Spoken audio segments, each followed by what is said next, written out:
வத்த குழம்பு பண்ண போகிறேன். அதுக்கு இழுப்ப சட்டியை போட்டு கேஸில் வச்சுட்டு அதில்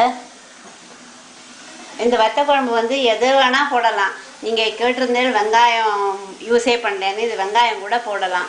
வெங்காயத்தை அதே போல் நறுக்கி வச்சுக்கணும். வெங்காயம் வேணும்னா வெங்காயம் ஒரு பெரிய வெங்காயம் ஒன்று எடுத்துக்கலாம். நம்ம சின்ன வெங்காயம் போடலாம். சின்ன வெங்காயம் ரொம்ப நல்லா இருக்கும். சின்ன வெங்காயத்தை போனால் அதை இதை எழுந்துடணும். அது மேலே இருக்கிற எதா இருந்தாலும் வெங்காயம் தோலி எடுத்துருந்தீங்க. இது ரொம்ப இருக்கேன். அப்புறம் எண்ணெய் விட்டுக்கோங்க.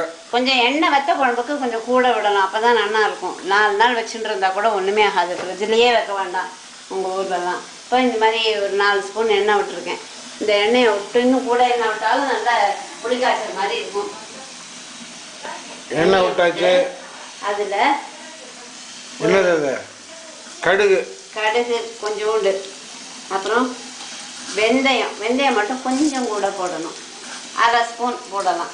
அதுக்கப்புறம் அதோட கடலைப்பருப்பு ஒரு ஸ்பூன், டீஸ்பூன். ஒரு 1/2 ஸ்பூன் கடுகு, 1/2 ஸ்பூன் வெந்தயம், 1 ஸ்பூன் துவரம்பருப்பு, கடலைப்பருப்பு எது வேணால் போடலாம். கடலைப்பருப்பு தான், துவரம்பருப்பு இல்லை, கடலை எது வேணால் போடலாம். பட் நான் இப்போ கடலைப்பருப்பு போட்டிருக்கேன்.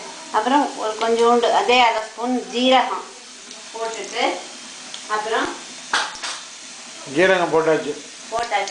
அதுக்கப்புறம் எந்த காய் இப்போ வெங்காயம் பண்ணணும் அப்படின்னு நினச்சேன்னா வெங்காயம் நறுக்கி வச்சுட்டு அதை இது செவந்ததுக்கப்புறம் அந்த வெங்காயத்தை அதில் போடணும். போட்டு நல்லா கொஞ்சம் நல்லா வதங்குற மாதிரி வச்சுட்டு, ரொம்ப தீயக்கூடாது. ஆனால் வெங்காயம் வதங்கினா போதும். அதை வேறு எந்த காய்கறி வேணால் போடலாம். இன்றைக்கி நான் முருங்கைக்காய் ப்ரெஷர் குக்கரில் வச்சுருக்கேன். இதுலேயும் போடலாம் வதக்கணும்னா. முருங்கைக்காய், கத்திரிக்காயும் ரொம்ப நல்லா இருக்கும். இந்த எண்ணெயில் கத்திரிக்காய் நல்லா வதங்கணும். அது பார்த்தாலே தெரியும் நல்லா வதங்கினது. அது மாதிரி கத்திரிக்காய் போடலாம், முருங்கைக்காய் போடலாம், பரங்கிக்காய், பூசணிக்காய் எது வேணால் போடலாம். இது வெடித்து செவந்ததுக்கப்புறம் அதுலேயே கொஞ்சோண்டு கருவேப்பிலையும் போட்டுட்டு, அதுக்கப்புறம் சாம்பார் பொடி இருக்கு இல்லையா, இந்த சாம்பார் பொடியை அந்த எண்ணெயிலேயே போடணும். எண்ணெயிலேயே சாம்பார் பொடி போடணும். எவ்வளோ போடணும்? ஒரு 3 ஸ்பூன். நாங்கள் மொத்தம் 3 பேர் இருக்கோம், அதனால பார்த்துக்கோங்க.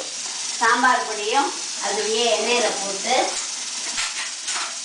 அதை நல்லா பொரியணும். அதே வத்த குழம்பா இருந்ததுன்னா சுண்டைக்காய் வத்தல், இது இந்த கருவேப்பிலை போடும்போதே சுண்டைக்காய் வத்தலோ மணத்தக்காளி வத்தலோ வேறு எந்த வத்தல் வேணுமோ போட்டுட்டு இந்த வத்தல் போடும்போது அந்த காய்கறிலாம் வேண்டாமா? காய்கறி வேண்டாம். வத்த குழம்புனா வத்தல், இல்லை காய்கறி போட்டால் வெந்தய குழம்புன்னு சொல்லுவோம். காய்கறி போட்டால் வெத்தல் வேண்டாம், வெத்தல் வேண்டாம், காய்கறி வேண்டாம். அப்புறம் இந்த எண்ணெயிலேயே இந்த பார்த்துடுறேன். நல்லா எப்படி இருக்கு? கொஞ்சம் ப்ரௌனாக ஆகிடணும் வாசனை போக. அப்புறம் புளி, உங்கள் ஊர்லலாம் புளி பேஸ்ட் இருக்கும், அதை தண்ணியில் கரைச்சிக்கலாம். வெறும் புளியை தண்ணியில் கரைச்சி, நான் வந்து புளியை தான் தண்ணியில் கரைச்சி விடுறேன்.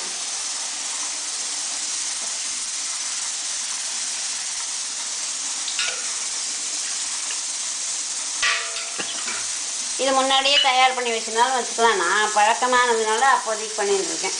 இது முன்னாடியே தயார் பண்ணி புளி தண்ணி தயார் பண்ணி வச்சுட்டு அதை அதில் விடணும்.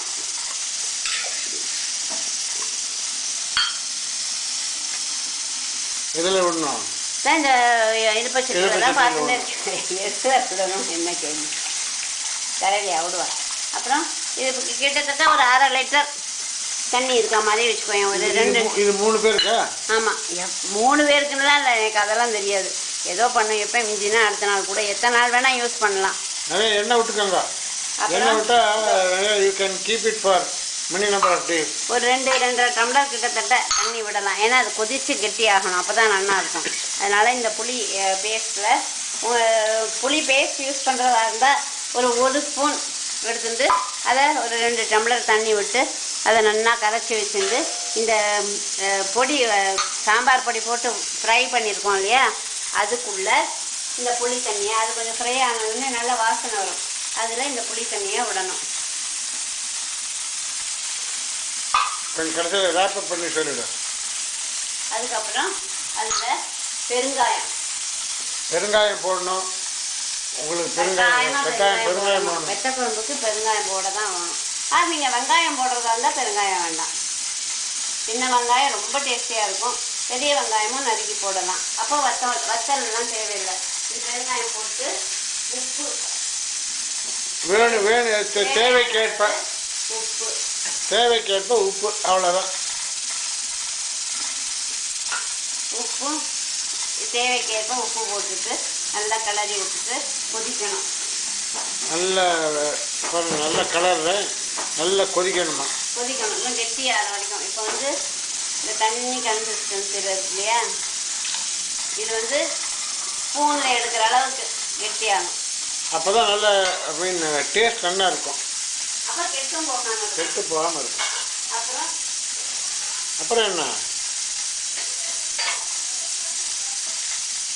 கொஞ்சோண்டு வெல்லம், ஜாகரி சரி, சக்கரை போட்டாலும் போடலாம், இட் டிபெண்ட்ஸ். பட் வெல்லம் போட்டால் தான் நல்லா இருக்கும். வெல்லம் போட்டால் நல்லா இருக்குமா?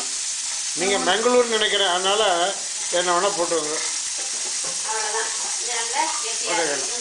அவ்வளோதான். இதான் வெத்த குழம்பு. எல்லாமே காய்கறி போட்டால் அதை வெந்தய குழம்புன்னு சொல்லுவோம். வத்தல் வறுத்து போட்டால் வத்த குழம்புன்னு சொல்லுவோம். இப்போ மணத்தக்காளி வத்தல், சுண்டைக்காய் வத்தல், பாவக்காய் வத்தல் எது வேணால் போடலாம். முதல்ல எண்ணெய் விட்டுண்டு, கொஞ்சம் எண்ணெய் கூட விட்டுக்கணும். எண்ணெய் விட்டுண்டு கடுகு, வெந்தயம், துவரம்பருப்பு, 6 கடலைப்பருப்பு ஒரு ஸ்பூனு, அப்புறம் கொஞ்சோண்டு ஜீரகம், அதை எல்லாத்தையும் நல்லா ஃப்ரை பண்ணிட்டு